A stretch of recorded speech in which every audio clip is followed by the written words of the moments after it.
Bonjour à tous et bienvenue sur Shakespeare in the Kitchen.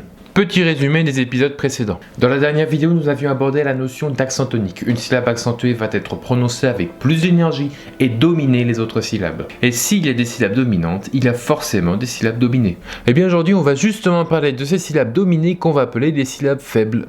Les syllabes faibles sont en quelque sorte l'inverse des syllabes accentuées. Elles sont prononcées avec un volume sonore moins important et sont plus courtes. Elles ne reçoivent jamais d'accent tonique et sont donc prononcées avec moins d'énergie et moins de force. Pour faire simple, plus elles sont discrètes, mieux c'est. À partir de désormais, on va faire la distinction entre syllabes fortes, les syllabes accentuées que vous connaissez déjà, voire première vidéo, et syllabes faibles. Ces petites syllabes super discrètes qui ne reçoivent jamais d'accent. L'anglais fonctionne essentiellement par contraste entre les deux. Forte, faible, tatam, tatam, tatam. Attention, il ne faut pas croire que toutes les syllabes en anglais sont fortes ou faibles. Il existe plusieurs intermédiaires dont je vous parlerai plus tard. Il y a trois sortes de syllabes faibles en anglais. Le son OU, le son I et le son A. Le son OU est celui qu'on entend le moins souvent. On le trouve principalement dans les mots you, to, into, do, seulement quand il précède une voyelle. Exemple concret. I'm here to arrest your beaver. He went into a nightclub. You arrest beavers for that? Do all of them knock down stripper poles? Vous remarquerez que j'ai très peu insisté sur ces syllabes au profit des syllabes fortes, les syllabes accentuées, situées grosso modo sur les noms et les verbes. Par contre, dans les phrases suivantes, ces mêmes mots précèdent une consonne et ne seront dans la plupart des cas jamais prononcés avec le son OU. Passons maintenant à la deuxième syllabe faible, le son I, qu'on trouve principalement dans les mots se terminant en I et en EY. Par exemple, silly, trolley, witty, barley. Exactement comme la première liste de mots à deux syllabes de la vidéo précédente. Ah oui, tant que j'y suis, elle c'est Harley Quinn, pas Harley Quinn. Et eux, c'est Barney et Barney, pas Barney. La seule exception, c'est ça, Osprey et pas Osprey. Faites très attention la prochaine fois que vous parlerez d'un balbuzard pêcheur, car ce mot est mal prononcé dans 87,5% des conversations ornithologiques. On arrive enfin à la partie la plus importante de cette vidéo, le son E que l'on va appeler le schwa. Si, vous avez bien entendu. Le schwa est à l'origine un mot hébreu qui signifie vide ou rien. Il a été transcrit en allemand par le linguiste Jacob Grimm qui est avec son frère Willem, l'un des auteurs de la célèbre compile de contes. Voilà pourquoi on a un SCH comme en allemand. Et je peux vous dire que le schwa porte bien son nom. Autant le son I et le son OU restent encore assez audibles, autant le schwa est extrêmement effacé, quasiment inexistant. Moins on l'entend, mieux c'est. Paradoxalement, c'est peut-être le son le plus fréquent en anglais. Il brille non pas par son absence, mais par une présence extrêmement discrète, pourtant indispensable. On le trouve très souvent en fin de mots, par exemple dans ces terminaisons. Petite série d'exemples rapides en deux syllabes. Dans tous ces mots, la syllabe accentuée se trouverait être la première. On a donc affaire à la NSR. Fighter, spoiler, master. Une règle d'or en anglais, ne jamais prononcer les R à la fin des mots. Ne jamais dire fighter, ça fait Frenchy. Sarah, data, fauna. Aucun mot anglais ne finit avec le son A. On a à la place le schwa, toujours et encore. Button, common, carbon.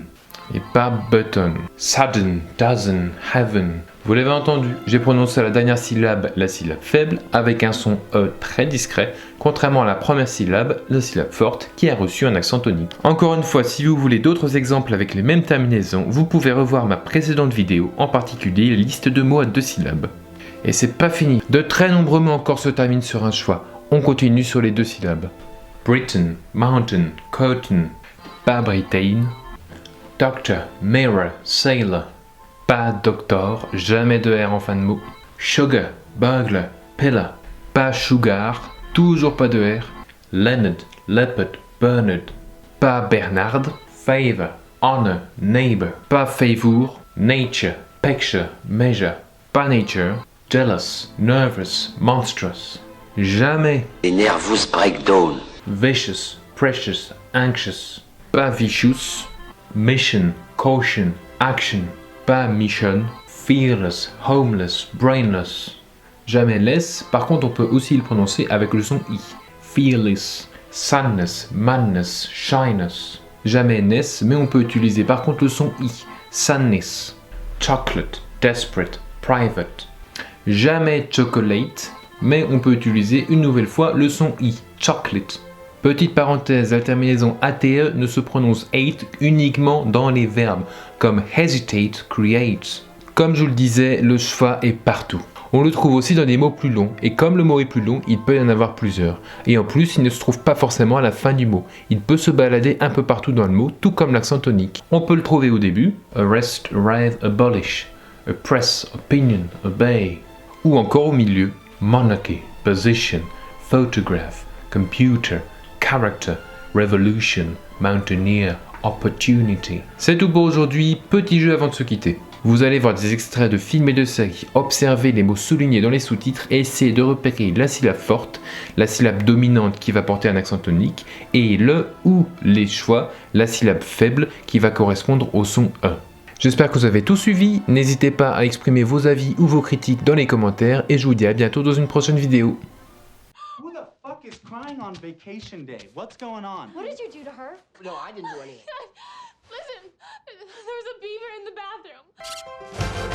Surprise, surprise, this one especially. Achoo! Wow, you've got me reeling, but I'm still concerned for you. Oh! Said it yourself, bitch. We're the Guardians of the Galaxy. And then there's Brad Hayes. Before my older brother went to play football for Penn State, he and Brad played together. So I thought maybe he'd say hi to me. But Brad's a senior, and I'm me. Well, I am king. Oh, king, eh? Very nice. And how'd you get that, eh? By exploiting the workers. By hanging on to outdated imperialist dogma which perpetuates the economic and social differences in our society. If there's ever going to be any progress... Dennis, there's some lovely filth down here. Oh, how'd you do? How do you do, good lady? I am Arthur, King of the Britons.